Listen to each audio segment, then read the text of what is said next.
What's up, my brothers and sisters? Welcome to the Fireground Fitness Podcast, where we talk about all things pertaining to life on and off the fireground. The views and the opinions expressed of those of your host and our guest. Today, we're sitting down with Paige Arnone. She is a yogi and world-class skydiver. We are going to talk about her mission to get yoga to first responders. We're going to talk about skydiving as well. All that and so much more. Thanks for tuning in. Enjoy the podcast. Paige Arnone, welcome to the podcast. Thanks for taking some time to sit down and teach us a little bit and share with our audience about your yoga practice and what you're doing for the public safety world out there, and in our case for firefighters in particular. I want to talk about that, but let's start with who is Paige? Yeah, that's all. I always get like a stomach flip with that question. Yeah. But yeah, I'm, again, Paige Arnone, from Phoenix, Arizona. So I was born and raised in the Phoenix area. How far back do you want me to go? Well, you're a native, so let's talk about being a native. Yeah, so born and raised in Arizona. I grew up in Peoria. I went to high school in Anthem, and then a week after graduating high school, I moved to Tempe, and I've basically lived in every city possible in Arizona, with the exception of northern Arizona. So I've lived in Maricopa, Eloy, Chandler, Gilbert, Tempe, Mesa, Scottsdale, you name it. So kind of bounced around. Really? So what's your favorite part of town? Ooh, that's a hard one. I think I spent most of my life on the East Valley, so I do like the East Valley a lot, but I'm in Old Town Scottsdale right now, and it's nice. So I really do enjoy it. I like the vibe. I think it's very healthy and vibrant and young, and everyone kind of takes care of themselves, and I feel like an energy there that's really nice. Kind of fits your MO. Yeah, for now. Yeah. I tend to bounce every year or two, so we'll see. Check back in with me next year. Yeah, what's with the Nomad Adventures? What's that all about? I think for a long time, honestly, I was kind of lost. I didn't know what I wanted to do or where I wanted to be, and so I kind of just bounced around. I like to say that I lived many different lives.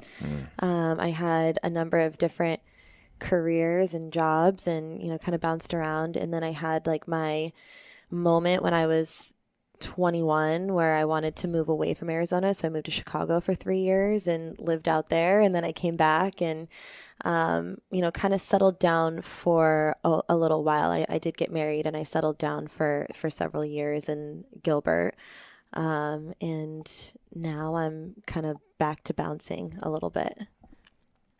So Chicago for 3 years? Mm-hmm. So tell me about Chicago. Okay, so because that is not Arizona. That is not very Arizona, different. But I loved it. I think I needed to move away from Arizona to really appreciate Arizona and to come back. But I needed that sense of freedom and independence. And to a certain extent, I think I was also trying to run away from a lot of the things that had happened in my past in Arizona. So we can kind of touch on that in a little bit, but I got a job in the Chicago area. I was a skydiver at the time. So I was a professional skydiver. I was living in Eloy and working at the drop zone. Okay. Yeah. By the way, that is where I did my one and only jump so far in my life. Yeah. A lot of people don't know that Eloy is one of the best skydiving facilities in the world. Skydivers from everywhere across the world come here to skydive it because the weather and the skill set, like the level of skydiving is really advanced. So, okay, hold on. We got to do a little segue though. Before you went to Chicago, you became a professional skydiver. Yes. Let's talk about that for a second. You were young. Young. Yeah. So I moved to Tempe the weekend after I graduated high school because I was like, I got to get out of here and I needed my independence. I think there's a common thread of like, I needed my independence when I was a young adult. And so I moved to Tempe. I did a semester at Mesa Community College, and then first I did a semester at Scottsdale Community and then Mesa Community, and then I dropped out to become a skydiver. I was dating a guy at the time, and he wanted to go skydiving for his birthday as like a bucket list. And so we went up to northern Arizona to do a skydive. And honestly, I thought that he was going to go and then I could just chicken out and get my money back. I had really no intention of skydiving, but I wanted to be like the cool girlfriend that like got this thing for him. And mind you, I'm 19, 18, 19, like I was super young. And they made me go first. We both loved it. It was great. And then I think he broke up with me like 2 weeks later. And you're What? young and angsty and you think your life is over, and Sure. your like heart is broken. And so after that, I was like, well, I really liked doing that thing and I didn't really have anything else. And so I think that was a distraction for me, or like a part of like the healing process from this breakup. So I went to Buckeye and I started skydiving at the facility over there because my family lives in Buckeye. So I kind of knew about that particular facility. And then I ended up going to E-RYT afterwards because they were more advanced and I was able to learn more there. So lived there, worked there. I competed in skydiving. I taught skydiving. I actually had military contracts. I worked with EOD. I did a little over 1,200 skydives during my career, and this was in a very short amount of time. So I kind of went like all in. Excuse me. And then we had a really bad season. And so a lot of skydivers can kind of relate to that. There are certain seasons where there's a lot of injuries, a lot of fatalities. And it got to the point where every time I was in the plane, and mind you, I was jumping 5 days a week and probably 6 to 8 jumps a day. And every single time I was in the plane, I was like, this is it. Like, I'm going to die. And I just remember having that feeling every single day. Yeah. It's got to be hard to enjoy what you're doing when that's the feeling you're having every single time. Yeah. And, I'm guessing that there are a lot of people who, are first responders that can relate to that feeling at some point, where you're like, this is it, and then that feeling, it's so hard to overcome, especially when it's chronic and you're constantly going through that. And so I decided that I wanted to work for an indoor skydiving facility instead. It's a little bit safer, and you can actually become more advanced flying in the wind tunnel because when you're skydiving, you only have a minute of working time before you have to, pull your parachute. Right. And in the indoor facility, you can fly for 10 minutes at a time, which would be equivalent to 10 skydives. So you can just learn and become more advanced a lot quicker. Yeah. So help me, the non-skydiver. Yeah. Like I said, I did a tandem jump once, and I just basically hung on for dear life as this, I was held onto for dear life as we just plummeted through the sky. So talk to me a little bit about like some of the subtle nuances that the average Joe would not understand about skydiving. Like you talk about getting more advanced in the wind tunnel. Intuitively, I understand that that's about understanding aerodynamics and learning how to manipulate the airflow, et cetera. Is that right? That's exactly right. Yep. And there are different orientations that you can fly in. So a beginner orientation would be belly to earth, which is what most people think about when you think about skydiving, right? Like you're flying and you're looking at the ground and you're kind of flat, right? And your arms are up. I think everyone kind of knows that, the like classic, that skydiving position. That's the position I think I would assume if I was falling to my death. I'd just be like, Yeah.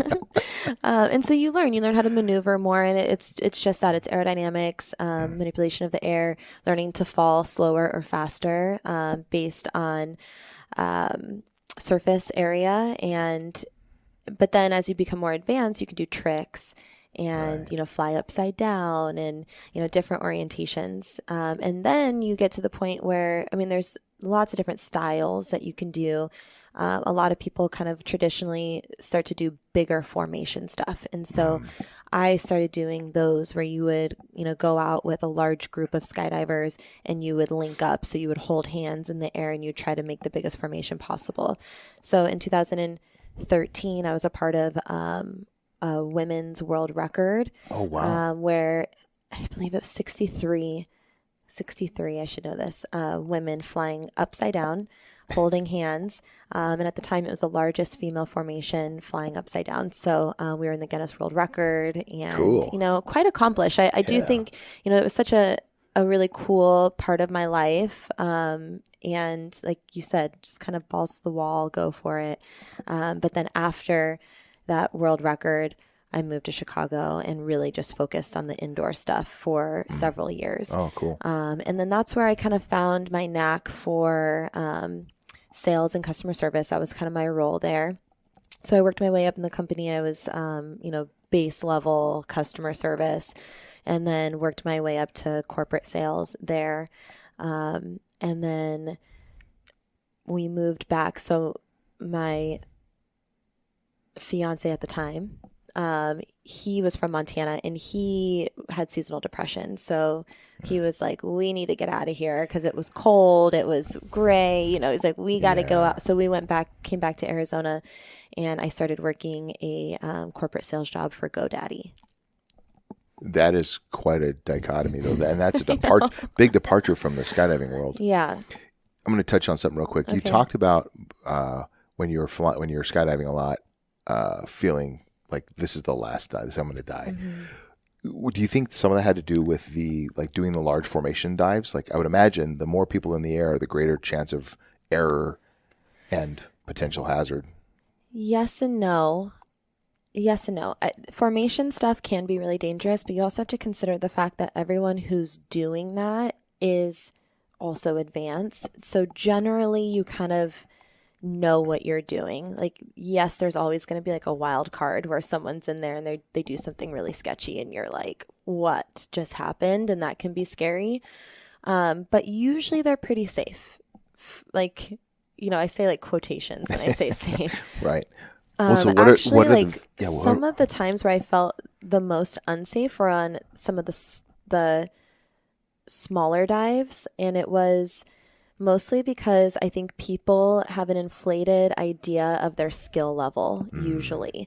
And so my job was to gather people, like random people who were there to jump, and put together a fun skydive for them. So I would create this skydive and we would all go out and we would attempt it. And sometimes it was successful and sometimes it wasn't. But the idea was that it was fun. We're all doing it together and then they want to jump again. So basically my job was to keep people jumping, keep people spending money and, and wanting to be there. And so a lot of times you would ask someone, what's your skill level? And they would be like, oh, I can do all of these things. And then you get in the air and they can't do any of those things. And you're like, what is happening? And that's when things become scary, when there are different levels. And that means skill level, but also levels in the sky. So generally to have a safe skydive, you want to be on the same level. So eye to eye, you want to be able to see somebody. When someone is way up above you or way below you, that causes more risk, because when you go to pull your parachute, if someone's right underneath of you or right above you, then you could potentially hit them. And there's all these things that are kind of involved in that. Right. So, usually the smaller skydives where people think that they're more advanced than they actually are. do they think they're more advanced, or is their ego get in the way? I mean, I think it's both. Yeah. Yeah. I mean, I think it's both. I think that people want to feel included, right? And they want to be able to do this thing. And so they're like, yeah, I can do that. But also I do think that there are people who have a distorted view, and that's probably the ego, where they're like, I'm so good. And then you get out and you're like, bro, what just happened? Not so much. Yeah. Yeah. It's an interesting, I worry about that a lot of times in every venue, right? People get pushed into a position where in work and in recreation, et cetera, where they think they're like, well, I know enough. And then they show up with a group of folks who are maybe a little bit more advanced, and they put themselves in a dangerous position because they don't want to look less than. Sure. You kind of just touched on that. And I think if any place, something as dangerous as skydiving, you'd want to temper that. Mm-hmm. But I imagine just like anything, people are like, no, I got this, because they just because they don't want to show that they have any weakness in their system, what have you. And I think that's human nature to a certain extent. You know, I think definitely irresponsible if it starts to ride the line of being unsafe. You know, luckily I didn't have any, I had some like scary moments, but I didn't have anything too crazy, you know, luckily. Yeah. And now I say I'm retired, you know, retired skydiver, haven't done it in a really long time. I sold all my gear. I actually was in the wind tunnel recently though. Just for funsies? Just for funsies. Yeah. Right I mean, on. I think I go maybe like once every year or two or something. Like if the, you know, opportunity comes up, I still got it. I really do. It's a little rocky for sure. Like there are definitely some things that I was like, man, I used to be able to do that, or I was confident enough to do that, because you can get injured in the tunnel, Oh, I you know, bet, if you yeah. hit the wall or something. And so I'm a pretty not timid, but tame flyer now. But yeah, I'll get in there and I'm like, it's like riding a bike. There you go. Yeah. Yeah. The first couple pedal strokes, you're like, whoa. And there you go. There it is. There it is. Yeah. That's cool. No, that's really cool. I used to swim a lot. And there's one of the things I learned was to get a feel for the water. And I imagine that's a lot like skydiving. You're feeling the flow of the air, and you develop a sense of texture in the air, which I don't know if anyone can relate to that, but that's the way you feel the air moving, and then it becomes intuitive. You know where the air is going to be. You know how to pocket it, how to capture it, how to direct it so that you can move a certain way. 100%. Just like swimming. And I think too, there's a sense of like softness or relaxation that comes with it, you know, and you're not fighting it. And I would imagine that that's the same with the water. Like if you're trying to fight the water, you're trying to fight the wind. Yes. That's when things are rocky and, you know, and it's not as smooth. But like when you can like relax into it, almost become like one with it. Yes. That's when you start to see even like your progression, you know, start to skyrocket, because you're like, okay, I'm not fighting it anymore. I'm kind of one with it. So That's cool. yeah. Very cool. Yeah, there's so many analogies that tie to that, but it's what a neat experience. That's very cool. Yeah. Did you ever do anything like an offshoot, like base jumping or anything like that? No. No. I was always scared of that.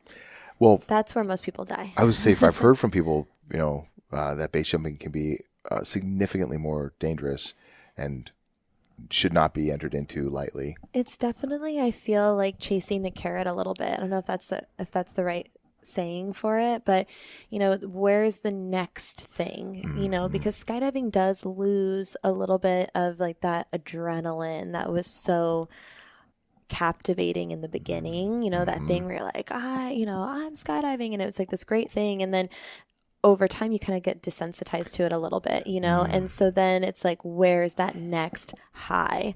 And so for a lot of people, that's base jumping, because you know, you add another element of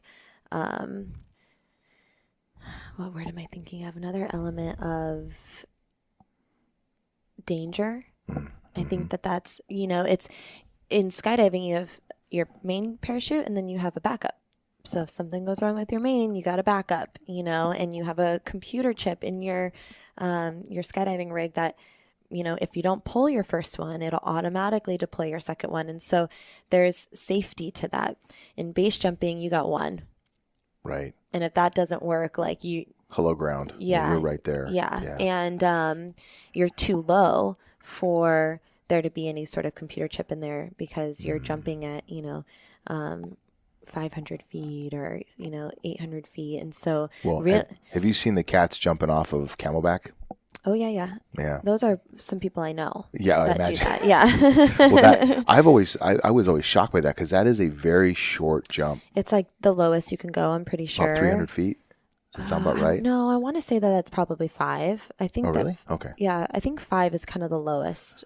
But you have to think about like wind conditions and things. And so if you open and you turn around, now you're facing the mountain, and there's lots of things that can go wrong. I've known quite a few people who have died base jumping. Most people who die are base jumping, not skydiving necessarily.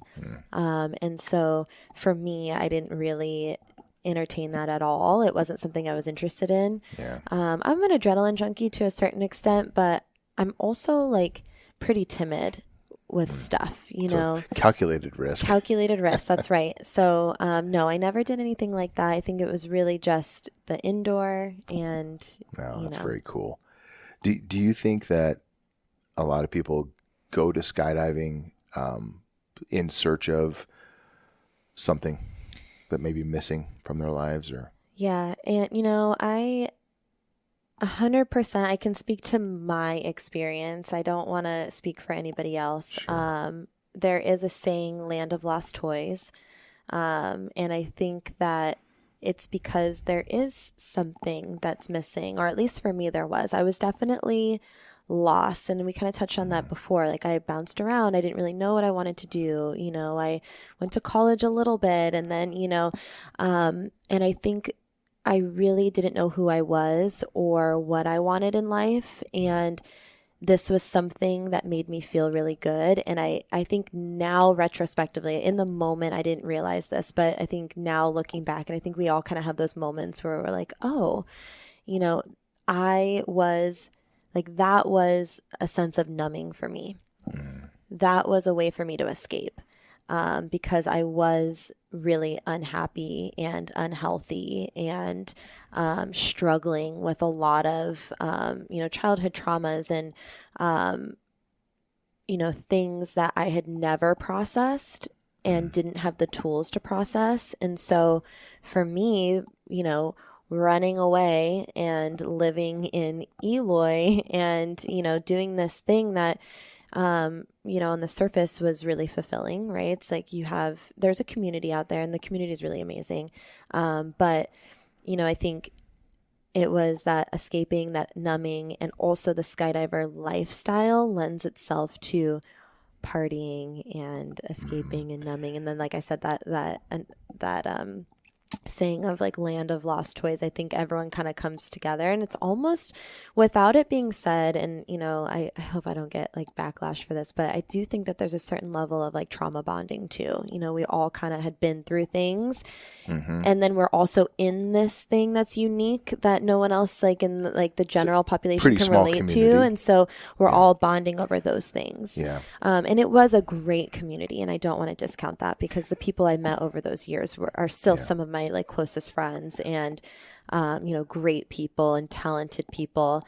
But I think that for me, that was my way of not dealing with some things that I needed to deal with. I'm going to prop you up here. So in that industry, right, you talk about some of these shared trauma, and we're coming into this industry with some trauma. And I would submit to you that you are not alone in that industry, right? In the fire service and public safety, people come here for a wide variety of reasons. And some of the difficult things that we deal with builds this bond that, you trauma bond over you see some really horrifying things that I learned quite young in my career. I was at a family party and someone's like, tell me something crazy you saw. And I'm like, oh, okay. So I start telling this story, and this group of people are standing there slack-jawed looking at me with horror in their eyes. And I'm like, oh yeah. And then this brain was over here and this happened over here. And I'm realizing quite quickly that, oh, this isn't for general consumption. Like not everyone can hear this stuff and process it.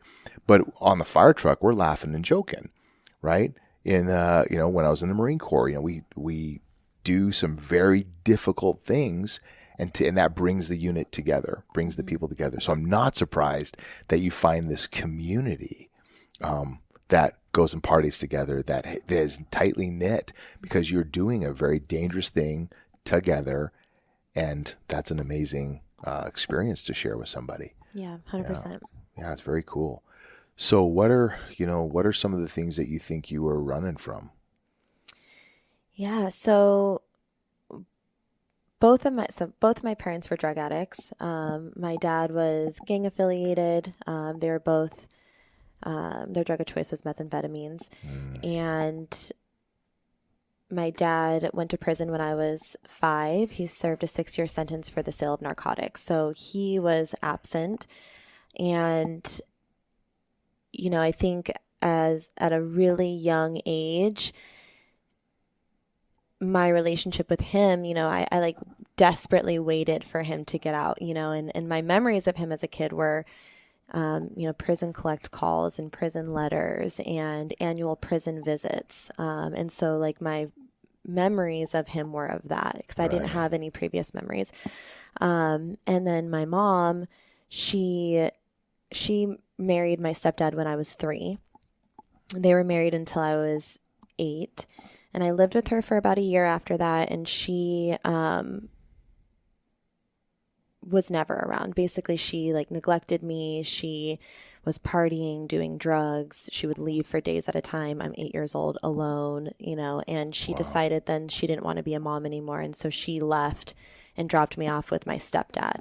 So, early on feeling those feelings of not being good enough, those feelings of neglect, like both of my parents not wanting me, and wondering what I did wrong, and that is so much for a little kiddo. Yeah. And, I did have, and there is a silver lining, and I do like to always say this because I did have a lot of opportunities with my stepdad. He gave me everything he possibly could. He raised me as a single dad. He was not my legal guardian, so he didn't have any rights to me. He didn't have any obligation to me, but he wanted to give me a good life. And, he did. He raised me in Peoria, upper middle class. He put me in cheerleading and, gave me all the things that I needed, from that perspective. And yet I still really struggled internally with, my biological parents. And so my dad, I like waited for him to get out of prison and, I wanted this relationship with him. And I thought that when he got out, because I already knew that my mom was to me, she didn't love me and she didn't want me. So she left. And so I think I clung on to this idea that my dad loves me. And when he gets out of prison, he's going to be there for me because he wants to be, he just can't right now. I think that was kind of the idea. Yeah. And when he got out, he served his parole in California because that's where my grandparents lived. And he immediately went back to using. And so this idea that I had in my head was completely shattered. And on top of that, because of his drug use, he was extremely abusive, verbally and physically. So, I would spend every summer, it was every summer and every other Christmas was kind of the deal. And so I would go up there and be exposed to all of those things. I don't know if anyone is familiar, has spent extended periods of time with someone who's addicted to meth, but it's up for days at a time, and really chaotic and, crazy for 3 days or 4 days. And then they would sleep for several days at a time and rinse and repeat. And that was kind of the process. So, and then when he was coming down was when I found that his anger and his abuse would go up. Right. He probably felt like absolute crap. So that drives that too, right? Yeah. And he had married, and there was a kind of trauma with that too. He married this woman. I wasn't invited to the wedding. I didn't know anything about the wedding. So all of a sudden my dad, has this new family with this new wife, and she had 2 daughters, and she was also very abusive, and they were active in their drug use together. And so there had been several times where, as, a young kid, seeing, my dad physically abuse her to the point where I thought he was going to kill her, and me trying to care for her 2 young daughters who were younger than me. So, telling them that their mom's going to be okay when really I thought my dad was going to kill her in front of us. And so there were moments like that where I'm having to then be the adult and take care of these 2 kids when I'm still a kid myself. And also kind of understanding the person that I am in those moments. Because obviously, the idea and the image that I had of who my dad was completely shattered. And he was this completely different person and this monster, if you will. He was really terrible. But then I also realized who I was. And in those times where, logically you sit here and you say, what do you do in this situation? You're like, I get help. I call the police, I get help. I go to a neighbor, I get help. There's logically, those are the things that you do. But in the moment, and I know I was a kid, so like I've already, thought through and lots of therapy, but, I didn't have the courage to do anything, other than try to console these two young girls. And I think that impacted my confidence a lot too, of like in times of fight or flight or freeze, like I freeze. I don't have the courage to get help. And, this woman is being beaten to death, or inches of her life in front of us. And I still don't have the courage to like tell on my dad or, so like moments like that. And, there were several like that over the years. And meanwhile, my mom would, kind of come in and out of my life when she needed something, so she wasn't physically abusive as much as she was very emotionally and verbally abusive. Always telling me that I wasn't good enough, I was fat, I was ugly, all these things. But then also, coming back in, and she would hold me over my stepdad's head. So she would say, like, if you don't give me money, I'm going to take Paige from you. And he loved me and he wanted me to have a stable and supportive life. So he would do whatever she wanted so that he could keep me in his care. But then even still, she would come, like every time she would get a new boyfriend, she would take me out of that stable home environment, make me move in with her and her new boyfriend until that would inevitably, blow up because they would figure out who she was, and then rinse and repeat. So my life was, as much as my stepdad tried to make that really stable for me, was very unstable, with my mom kind of coming in and out and kind of just using me to get what she wanted. It wasn't real love or support, right? It was just like I was just a pawn in, and yeah, you were a chip that she could play yep. against your stepdad. Yeah. And so, I think, and there's plenty of examples I can go over, that happened over the years. And I didn't know who I was. I grew up believing I wasn't good enough. And as a kid, I think that's really hard, and so I did this thing for several years where I was like, well, maybe if I'm this, then they'll love me, maybe if I'm prettier. Or if I'm smarter. And so I tried to get really, really good grades in school. Or maybe if I'm more athletic. And so like I put everything into cheerleading to be like the best cheerleader ever, and all these things. And then, obviously none of those worked because it had nothing to do with me. And I understand that now. Right. But as a kid, I was like, okay, well, trying all these things, and I tried to adapt to be, who, like a version of who I thought my parents could love. And when that didn't work, I turned to anger and resentment, and I started, hanging out with the wrong people and choosing the wrong paths, and, partying and ditching school, and,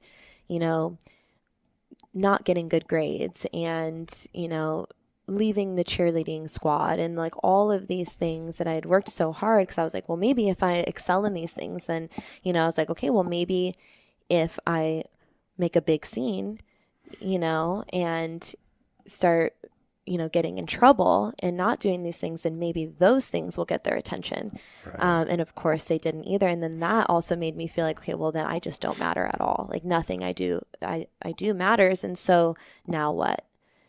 And so jump out of planes. Yeah. And so escape, numb, hide, shove it down. There were a lot of things that I did over the years. And to me, those things made me strong, right? They hardened me. And I did have this attitude of kind of like, I'll say F you. It was kind of like an F you mentality of like, I'm strong, I'm hard, like I've got this, like I've been through all this stuff and you don't know what I've been through. So like, how dare you come at me? That was kind of my attitude for a really long time. I was like, you don't know what I've been through. I've been through more than you have. And so, I'm resilient, I'm strong. And I realize now that wasn't actually strength, that was guarding. Yeah. And, ducking to a certain extent, like good on the surface, but underneath, like really paddling like hell to stay afloat and struggling. And so, I developed severe anxiety, panic attacks, and I was medicated for a long time with antidepressants, and I kind of just survived. Yeah. So how did you start? I mean, clearly you've broken that cycle for yourself. You mentioned therapy, and which I am a strong advocate of. I think we all have shit we can work out. Yeah. And we need to be working that stuff out, whether you know it or not. You need to, you should probably go to therapy, all of us. And so how did you kind of reconcile that or figure out that you needed to start working on that? I think that there is always a moment where you kind of look around at your life and you're like, this isn't it. Whatever that is, it could even just be like the conversation you're having in your head that you're like, this isn't it, but I just looked around and I was like, I am like all the people I was surrounding myself with, the partying, like just everything. I was like, this is not, because forever from when I was a little kid, there was one thing I was certain of, that I never wanted to end up like my parents. Like that was like my like core guiding light of like, no matter what happens, I do not want to end up like my parents. And I think I had this moment where I was like, I'm going to end up like my parents. If I don't start like doing something with my life, like I'm going to end up, in this spot where like I'm not doing anything. I'm like getting in trouble, whatever, and so, and I hadn't reached that point. I wasn't like, I wasn't doing anything too crazy, but I definitely felt like I wasn't going anywhere positive. And so, I thought like I need something. And honestly, obviously yoga's my thing. And yoga was kind of the catalyst for everything. I wanted to be more physically fit. That was kind of what I thought. I was like, I'm not going anywhere. This isn't it. I'm unhealthy. I was eating fast food for every meal. I was smoking cigarettes. Like I was, drinking all the time. Like I was super unhealthy. I felt that way, and I was like, I just want to feel better, like physically. And because I at that time, I also didn't have the wherewithal or like the awareness that like I needed something more for like my mental state. And I think that a lot of us don't have that until there's like a moment, like a breakdown or something that happens where you're like, okay, now I need to address it. So I still didn't have that awareness of like, I need therapy and I need, all these, mental health tools. And so at first it was like, I just want to feel better physically, and so I took a yoga class. It was a hot yoga class, which I think most people that's their introduction is like Hatha. Is it Hatha yoga? No. So there's, most people probably know Bikram, right? You've heard this like Bikram. Mm-hmm. It was similar to that. It was in Arizona. There was one. It was I feel like all yoga in Arizona is hot yoga. Could do it outside in the summer for sure. So I took that class and it was really hard. And I remember I like smoked a cigarette in the parking lot before I went in there, and I took this class and I was dying. Like I could not breathe. I was dying. But I came out and I felt better. And I was like, okay, like that felt good. Like maybe I'll keep doing that. And so it was very much like, this like baby step of like physicality, like how do I just get, better physically? And then I think that yoga promotes a healthier lifestyle. And so I wanted to eat healthier and, I stopped smoking and like those things kind of like fell into place through that. And then the mental and the emotional stuff came later. I don't think it came right away. And I never say that yoga is the end all be all because it's not. There are other resources and tools that you should take advantage of, as like a holistic view. And so therapy came later, which was super helpful for me to unpack everything. And, my therapist had me doing a lot of, maybe unconventional things. She was having me like step into the room of Al-Anon and Narcotics Anonymous and, and from the perspective of like the wounded child, or, you know, like to be able to hear stories of other addicts, Maybe or to help you develop that empathy. exactly. Yeah. And to understand that it wasn't me, and that, you Right. know, my parents were also struggling and hurting, and that, you Right. know, they have trauma that brought them to where they are. And so there were lots of things that I did over the years. But I think that yoga was kind of that first step in the direction of me healing. Yeah. Stepping on the mat for you was that first step, and I love what you talked about, kind of the idea that it's a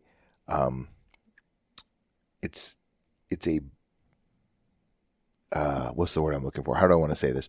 It's an environment of health and wellness, but you don't have to be a yogi to start yoga, right? You take that first step, and then you begin on a journey toward wellness. Right. I think that's such an important piece. And even, you know, you talk about, I'm sure you didn't go and then all of a sudden you're like, okay, every day I'm going. It probably took, there was a day you went and a day you didn't go.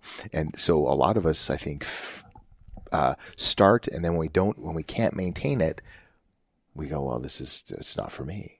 How am I supposed to do this, right? My life's a wreck. Well, you just go again. Yeah. You just get back on the wagon, so to speak, and you just keep going until it becomes a permanent habit in your life. You just keep on finding different ways. I like to think of it as an experiment of one, right? Each of us is an experiment of one. And so what are you doing today to stay healthy? Well, something. Figure it out, right? Keep doing something. And I think the idea of health and wellness can be so overwhelming, Yeah. you know, especially Yeah, like that's a when good you're point. starting, you know, and you're busy. You know, we're all, you know, at the time I was younger, you know, I didn't have as much going on, you know, like, but we're all busy, and it's overwhelming. It's hard to find time. It's hard to find motivation. It's hard to know what to do and what's going to work. And so I think you nailed it. You know, I always tell people, just start easy, you know, like just try like once a week, something, Yeah. you know, and it doesn't have to be a full hour-long class. Like maybe you do a breathing exercise for 5 minutes once a week, you know, and that's an element of the yoga practice. You know, maybe you do a meditation before you go to bed to help you sleep, you know, and then like you can go from there, you Yeah. know. But I think, and I actually refer to this a lot because I think it's really funny. Yoga's the only thing that I hear people say, like, I'm not flexible, and so I can't do it. You know, and that it just goes back to what you said about, you know, having to be a yogi to do yoga. No one ever says, I'm not strong, so I'm not going to go to the gym. Right? They're like, I'm going to go to the gym because I want to get stronger. Like, that's kind of like the idea. Like, you go to yoga to like become more flexible or to gain these things, you know, but I think like yoga is like the one thing where people are like, no, I can't. You know what's funny you say that? I'm going to challenge you on that Challenge one. me, okay. Because I have had so many people not go to the gym because there's a bunch of meatheads in there, and it's intimidating. I don't want to go to the gym because, well, I'm not a lifter, and there's all these crazy lifters in there, and I look like an idiot. Or I've had people say, well, I'm not a good runner. Like, well, you don't run. I'm not a good runner. Well, yeah, running sucks until you get really good at it. Yeah. And then it sucks faster, right? It just sucks at it. And same thing with jujitsu. Yeah. Oh, you know what? I got to get in shape before I start First. jujitsu. Yeah, I can see that. And I do like that challenge. I think no one wants to suck at anything. Right. You But know, you got to and that's embrace kind of like the suck. Totally. And I am on board with you. Like, I am on the same page. I agree. Like, I've gotten to the point where like I kind of like sucking now. Like, I like not being good at something because that means that I'm growing and I'm learning. And, you know, and I think that there's, you know, it kind of almost brings you back to that like childlike nature of like trying something new and having fun and embracing the fact that like you're Totally. not good at it. And I think as we get older, we all just want to like look a certain way to our peers or, you know, the people around us. And I've kind of gotten, as I get older, I don't care anymore. Yeah. You know, I don't care if I embarrass myself because I know that if I keep doing it, I'm going to get better.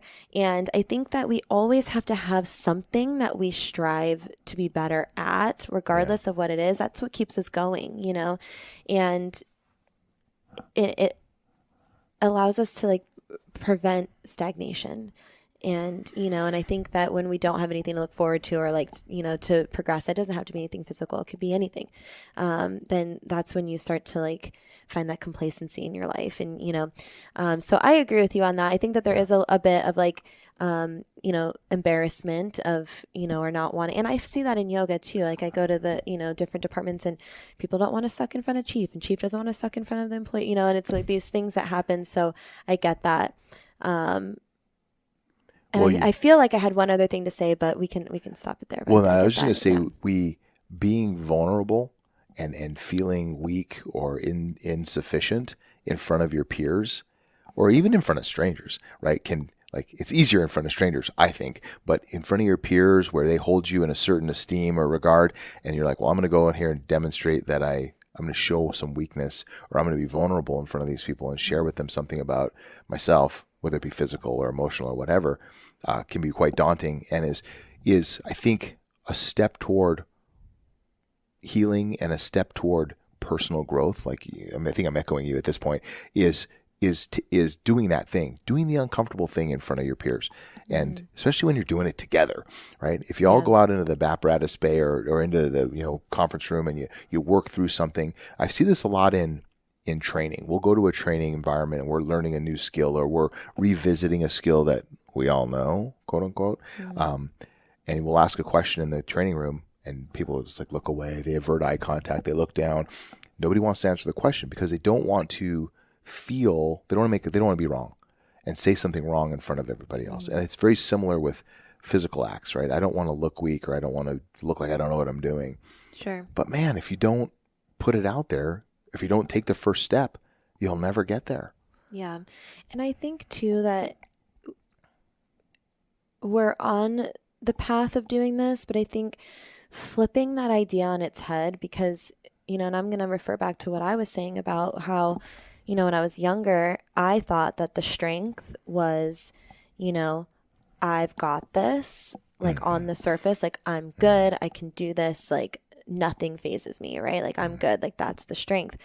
And I realize, and I know that this might be controversial to say, but I do think that the weakness is in not doing the thing. That vulnerability is actually the true strength. Vulnerability is not weakness. And it's easier to not do the things. And maybe that's health and wellness. Maybe that's, a new skill or, a new workout or whatever it is. But, being vulnerable is really strong. And it's easier to avoid things and to not do things and to stay in your comfort zone. And, and especially when it comes to like processing stuff, that's the easy part for me, like escaping and numbing and not doing the hard work. Like that was the weakness, actually like being vulnerable is the strength, and processing the things and doing the things and trying the new things like that. And I think we need to flip that on its head a little bit and create a culture around, and we've all been in a room where someone opens up and they say this really hard, vulnerable thing, and they like break down in front of you. And as listeners, being in that room with that person who's showing that, we view that person as strong. Right? Like when you hear a really hard story and you see someone break down, you're like, wow, like that took strength to be able to do that and to show that. And I know that doesn't feel that way for the individual. You feel like you're being weak and you're breaking down, but I feel like we view that as strength. And so it's really interesting because, I think that we still do personally feel that vulnerability is weakness. And, getting more in line and like, kind of flipping that idea on its head, I think is going to be really powerful down the road. Wow. Paige, thank you for saying that. Because I think that is a profound statement. Vulnerability is strength. And I think that when we put ourselves in those positions, we grow, period. And that's critical. So you have stepped into, and you've stepped into a world where you're bringing your practice of yoga to public safety. You've been doing this for a while. And so what have you found to be what's been receptive? Why should public safety folks be doing yoga? Why is it in their best interest? I believe it is. Now, my practice is weak at best, but I come back to it all the time. Hey, I need to be moving more and working on mobility and conducting yoga. But tell me what your perspective is on that. Yeah. So, I've been doing this for almost 6 years in the first responder world, law enforcement and public safety. And there are a few different layers or elements I think that are important to talk about. And I always like to start with the physical part, because I think that most people can wrap their head around the physical benefits of the yoga practice and how that applies to public safety specifically. All the other things, the mental, the emotional, I feel like the receptiveness, you kind of, it starts to taper down a little bit. And so let's start with the physical. And that's where I always like to approach it. My teaching style is unique in the sense that I'm very direct. I'm not like a woo-woo teacher, which I understand that yoga still has this connotation or this stigma around it that, yoga's woo-woo or feminine or hippy-dippy. I've heard it all by this point, but I do think receptiveness is growing, which is really exciting. And the approach that I take is very modern and accessible and direct. And when we talk about the physical benefits of the yoga practice, I think that the thing that most first responders in general are attracted to is the mobility aspect of it. You guys are tight, right? And so we kind of already know the typical injuries, the typical aches and pains in this line of work. And so how do we approach the yoga practice as a tool to help create more mobility and stability in the body, which then prevents injury? So that's kind of how I like to start, when I approach it, is let's talk about the physical part and the benefits of that: quicker muscle recovery, greater mobility, injury prevention. And then from there, the mental and the emotional benefits kind of come later if you're receptive to it, if you're open to it. And they kind of happen on their own without me having to preach it too much. The practice kind of takes care of itself. At its core, yoga is a breathing practice, right? And so we incorporate breathing exercises into the practice, which then helps with mental clarity, mental stability, resilience. It helps to regulate the nervous system. It has a positive impact on cardiovascular health and respiratory health, which is also a big thing in this line of work. So, that kind of happens on its own because we are incorporating the breathing elements into the physicality of the yoga practice. And then, as far as it being a tool for, processing trauma and, PTSD and all these things, I think that part of it comes later. And you kind of nailed it earlier where you're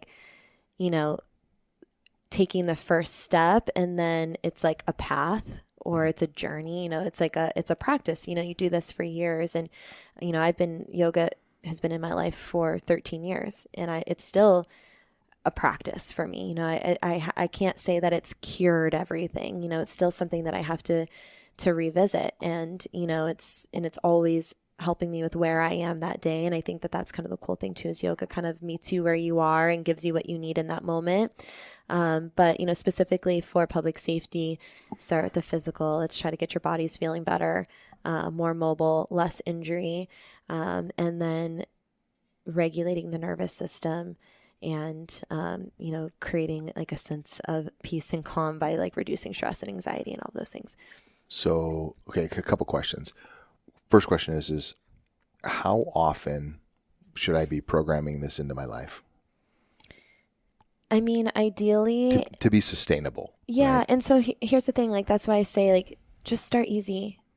It doesn't have to be 5 days a week because it's not realistic. We're all so busy. There's even for me, I'm not going to do yoga 5-6 days a week. Something that fits into your lifestyle that you can maintain. So if that's once a week, start there. Let's try once a week. Ideally 2 times, maybe 3 times a week eventually. 1 or 2 times a week, perfect. Start there. And my follow-up question is then like how long of a session? And I'll tell you why I'm asking that, because I'll get on like a YouTube, right? And I'm like, yoga for beginners, right? Yoga for rain, beginner style. And there's 10-minute hip mobility. Then there's like the 1.5-hour power yoga. So where is a reasonable, and I know you're going to share a resource with us, but like in your general frame of reference, what is a reasonable amount of time, or what's an appropriate amount of time to do kind of a full body session? I think that I can't give a time frame, like I would be happy. And I think we talked about this earlier, but even if you sat down and did a 5-minute breathing exercise, because breathing exercises, that's yoga. That's a part of the yoga practice, So if you could take 5 minutes out of your day and do a breathing exercise that helps to regulate your nervous system, decrease stress and anxiety, great. And that impacts the rest of your day, your productivity, your mental and emotional state, then great. As far as the physical practice goes, whatever you can fit, if that's 10 minutes and that's all you got and you can do 10 minutes before you go to work, great. Okay. And if you can do 30 minutes or an hour, even better. I think an hour and 15-minute class is going to give you physically the best, because you have the opportunity. What happens is you go into whatever it is, a breathing exercise, a class, a meditation, and your mind is busy. Your mind is going crazy because that's what the mind likes to do. It doesn't necessarily want to be super present. It's like the monkey mind, as we talk about, like it likes to think about all these things all the time. And so you enter into this space with your mind going 1,000,000 miles an hour. The longer you do something, the quieter the mind becomes. And so if you have the time and the ability to do an hour class versus a 10-minute class, you're going to reap bigger benefits because your mind has the opportunity to quiet down. You become more present, more mindful, more in the moment. And you gain those tools, throughout that practice to be able to breathe through the challenging things, to be able to have more awareness of when your mind is thinking about stuff and reel it back into the present moment. So the longer you can practice, the better. But again, start easy, step by step. If you're like, I only have 10 minutes, do 10 minutes and then expand that, extend that over time. But the longer, the better. But anything is better than nothing. So my next question might not be relevant then. So how do you program this in coordination with other programs, other training programs? So I train jiu-jitsu, or I'm weightlifting, or I'm a runner. Like, how do you recommend commingling it to get the most benefit? I think it depends on how you're using it. If you are using it in tandem with another physical exercise, what are you trying to get out of the practice? For you, is it that you want to de-stress? Is it mental? Is it like, I just want to breathe and, decompress from my day or from my week? Or is it, I want greater mobility because that's helpful with jiu-jitsu, yes. Or do I want more mobility because it's helpful because I'm a runner? Right. Or is it, I want more strength and stability because that's going to help me with X, Y, Z. And so I think that you have to determine the reason why you're using the yoga practice. And that can change. There's been times where like I've done really, really physical yoga because I want to get stronger. And then there's been like seasons, like where I'm like, I just want to breathe. I just want to de-stress. Like, I don't care as much about the physical stuff as I do, the mental and emotional benefits of it. And so, if we take a very specific example, you said yes for jiu-jitsu. We talked earlier. I know that you like jiu-jitsu. And so, if you're using, and most people, I'm familiar with jiu-jitsu, and most people use yoga or some sort of mobility in tandem with jiu-jitsu because it's really helpful. You have to be really agile and mobile to be able to do those moves within the jiu-jitsu practice.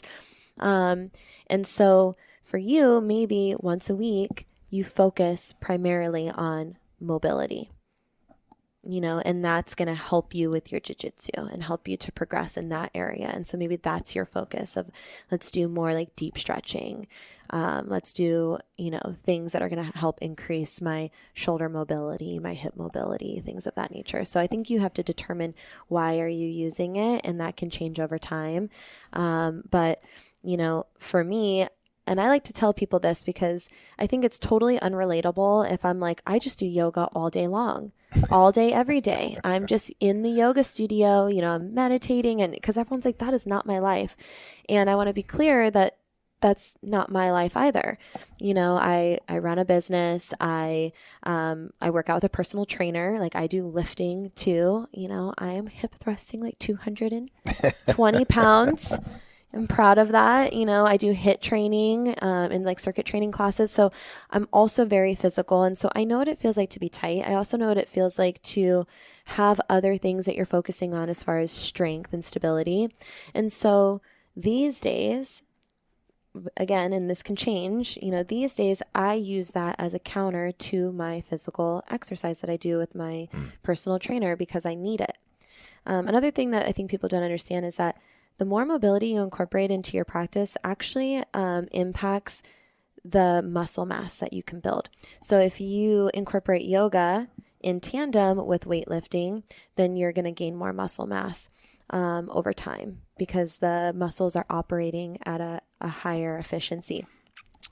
So that's what I do now is I use it a couple times a week as like mobility and in tandem with my other physical exercises. Yeah. So when I think about the need that a firefighter would have, right, they are going to be going from 0 to 60 miles an hour in a heartbeat with no warm up 100%. And working in environments that are unknowable and unstable oftentimes. And I'm thinking of a specific incident where I crawled through a window and the whole entire room was stacks of magazines. And so I was slipping and sliding over the tops of these magazines as I was trying to find the floor. Unknowable environments and unstable environments. How do we, like if you say a firefighter was doing nothing else, and we just want to incorporate, would mobility work or, what would you recommend for that? Yeah. Case? So what happens is when you only contract your muscles or flex your muscles, they become shorter, bulkier, and more immobile, right? They kind of become stuck in one position. Muscles are meant to be pliable. I almost like to think like taffy in a way. They're supposed to move in all different directions. And so when you only do one movement pattern, which is what we typically do, like if we're sitting or walking, our hips are flexed, our ankles are flexed. And so those muscles become stuck in that position. And then what you just said, you go from 0 to 100 and your muscles aren't used to moving in big ways or in different ways, or you're slipping and sliding on these magazines and your body's like, oh my gosh, what's happening? Because your muscles are stuck in one position. And so yoga, when you think about mobility, offers different movement patterns that help to create more like elasticity, if you will, in your muscles. And so they're healthier. There's more oxygen. There's more nutrient blood that reaches your muscles. They recover quicker, but they also move better. So that helps to prevent injuries. Because what happens when they're stuck in one spot and they're immobile and they're tight, you start to find that they tear, right? So you're tearing so hamstrings. You pull a hammy. You're pulling, exactly. Yeah. So, again, like if you could do once a week, incorporating and all yoga, obviously breathing exercises and meditation is not going to increase your mobility. Those have other benefits. But if we're talking about specifically mobility, there's lots of styles of yoga. And even if it's a challenging, hard class, which I find that a lot of, first responders in general are usually pretty intense, type A, like want to go for it. Like, and I'm the same way, like I tend to gravitate more towards the more challenging things because my brain works that way. As soon as you tell me to like sit and meditate or like go really slow in a yoga practice, I'm like dying, which I know that it's probably means that I need more of that, but like my mind doesn't want that. Like I want to go, go, go. And so even if you did a really challenging yoga class, you're still improving your mobility. So I'm not saying, do a really soft, I say quotations here, like feminine yoga practice. It could still be a challenging yoga practice, and the style that I like is vinyasa yoga, which is a moving meditation. It's a little bit more challenging. The poses are a little bit harder, but you're still increasing your mobility and creating that elasticity in the muscles because you're offering those different movement patterns. Very cool. So let's talk about the programming that you're doing. I know that you have an online program that you provide to fire departments and police departments, et cetera. Is that something that an individual could have access to, like a log on or something like that? Or is that, or not so much? No. So tell us what are you doing? So I created a company called Firstgevity, and it's a virtual yoga program that I developed specifically for law enforcement and firefighters, right? So first responders in general. And, in my years of working directly with your bodies, I created the program with you guys in mind, right? And when I'm teaching the classes, trying to say things that are relatable, things that I know you guys are going through, like as far as like physical, mental, emotional, all of those things. The program is meant for departments or individual agencies. And so the idea is that agencies are prioritizing their employees' health and wellness by signing on to the program and offering it to all their employees. And so that also includes administration and dispatchers. Everyone in the department would be included in that. So that's kind of the idea. I don't have it set up for individual use. It's really meant for the departments or the agencies to prioritize physical, mental, emotional. My thing is longevity. Yeah. We talk about longevity within your career, but also longevity after retirement. How do we give you the tools and the resources? And obviously this is one tool. It's like I said before, it's not an end all be all. It should be a piece of a bigger picture when it comes to building a robust health and wellness program. It's providing those tools for longevity. And the idea is that, we're also setting up future generations. So that, hopefully, they don't have to deal with as many injuries, and they have the tools to process the traumas that are inevitable on the job, and the stressors of the job. And the idea is that we see, the numbers for death by suicide going down, and then the life expectancy after retirement going up. And so we're supporting current, first responders, but then also setting up future generations for success. Very cool. So let's say I'm a fire department, and how do you recommend we utilize this tool? Yeah, so there's a couple of things. One, and we kind of talked about this before, there is a level of intimidation when it comes to yoga or something new, and maybe someone not wanting to, embarrass themselves or do it in front of someone else. So my program is 100% virtual. It lends itself really well to this line of work because of shifts. It's a shift work. So you can watch anytime, any location, any device. So if you don't want to do it in front of people, you don't have to. That's the beauty of it. Everyone has their own individualized login. They can watch it from home. They can watch it and do it with their spouse, with their kids, which is, something that I've heard often, through members of the program, that they've incorporated this into their life, not just their career. So there's that option to do it individually from home. But I also, in speaking with the current departments who are utilizing this program, they also are trying to make it a part of the culture.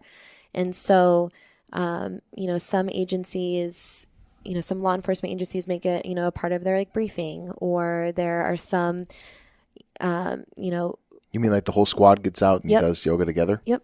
Nice. Yeah. And so, creating a culture around health and wellness. And, Yeah. and then, I work with departments who are incorporating this into their academies, so that they're providing resources really early on. And then when they graduate and they go to their prospective departments, then they also have those resources there. Health and wellness teams or leaders who are promoting the program and getting people together to do it in a group type session. So there's lots of ways to utilize it because it is completely virtual. I know some agencies have the luxury of having time while on shift to do something physical. Not everyone does, but I know a lot of them do. And so, hearing stories of them planning, like, okay, while we're on shift, we have an hour. We're going to put on this 30-minute yoga class and we're all going to do it together. So making it a part of, a part of the culture. Yeah. So there are lots of different ways to do it. And I think every department is different in, how they're doing it. The most successful are the ones who are, really trying to get people together to do it, as a team. But I also find that a lot of people do like the freedom to do it at home. Nice. Well, that's great. I really appreciate that you're putting this out there for public safety. I think it's important for us to have tools like this at our disposal. And, because like I said earlier, you can get on YouTube and search 1,001 different, programs that don't necessarily have you in mind. And you don't know what you're going to get necessarily. So that's awesome. Yeah, So, it's fun. Yeah. Well, let me ask you a couple rapid fire questions and we'll put her to a close. Okay. What's one bad recommendation you've heard given? Bad recommendation? The worst. In terms of what? Yoga? Anything. From other teachers? Sure. Let's talk about yoga. Okay. Bad recommendations. The first thing that comes to mind, that's a hard question. I have two. It's a hard question and suddenly you have two? I have two. When it pertains to yoga. Okay, lay it on me.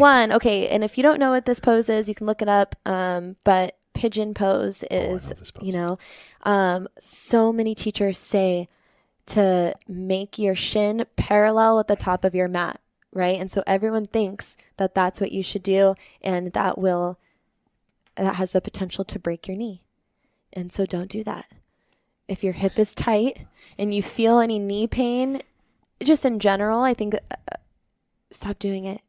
Modify. There are other ways to do it, and I like to talk about that a lot because that's such a bad recommendation to tell someone to do that, because that can lead to injury long term. Oh, you're in my head because that is the one pose that I'm constantly fighting with, that because it puts such pressure on my knees. Yeah. Okay. And what was your second thing? The second one is that all meditation is good for everybody. Oh, so I say think more about that. Yeah, so I think that one thing that we don't talk about, meditation is great. We have to be sensitive to the individual and the individual's past experiences. If someone has trauma or PTSD, not all meditation is going to be useful or beneficial. And so I think that we need to be really sensitive to the things that we're doing when we talk about public safety or law enforcement, talking about trauma and PTSD and things that can be triggering. And so I think that there's this buzzword of just meditate, and it's yes, meditation is great. It is. But we also have to make sure that we're doing the right types of meditations for the right person. All right. What is the best piece of advice you've ever been given or heard given? You have to be able to sit with yourself. And if you don't like sitting with yourself, who else is going to like sitting with you? And so learning to be able to sit with yourself, I think, was the greatest piece of advice that someone gave to me, because I didn't want to sit with myself for a really long time. So I think that was life-changing for me. They're learn to sit with yourself. All right. I like it. All right, last one. This podcast is titled the Fireground Fitness Podcast. So from your perspective, what does it mean to be fireground fit? Fit for the job, right? I think that that's what I would think about. What can you do? And that doesn't have to be just physical. how can you be prepared to handle all of the requirements of the job, physically, mentally, emotionally. Right on. Are those answers right? Those questions have no right or wrong answers. That was fantastic. I love it. Well, Paige, thank you. Thank you so much for sitting down and sharing your history, your story with us, and your journey, and sharing with us what you're doing with yoga and how it's impacting and what it's doing for first responders. I really appreciate that and think it's great. So thank you so much for sitting down and sharing with us. Yeah, thank you for having me. I really appreciate it. Oh, before we go, where can we find you on social media and all those platforms if we want to reach out and connect with you in whatever way? Yeah, so my website is Firstgevity. So first, First. Gevity is Gevity. So essentially longevity, Firstgevity. Yeah. So firstgevity.com is my website. My email is paige@firstgevity.com. So you can always reach out to me. Then I'm super active on LinkedIn. So I have a lot of people reaching out to me on LinkedIn to chat. And that's just my name, Paige Arnone, Arnone. Right on. All right. Thanks again. Yeah, thank you. Hey, thanks for tuning in, everybody. That's all we got for today. If you're enjoying this podcast, get on over to your favorite platform, subscribe, and then these episodes will drop in the middle of the night while you are least expecting it. And moreover, get on over to Apple Podcasts, rate and review the podcast. That helps grow the audience, etc. And most important thing you got to do, take these lessons learned, imbue them into your life, and find ways to improve your mobility, improve your overall health, and improve your performance on and off the fire ground. Go on now. Get some.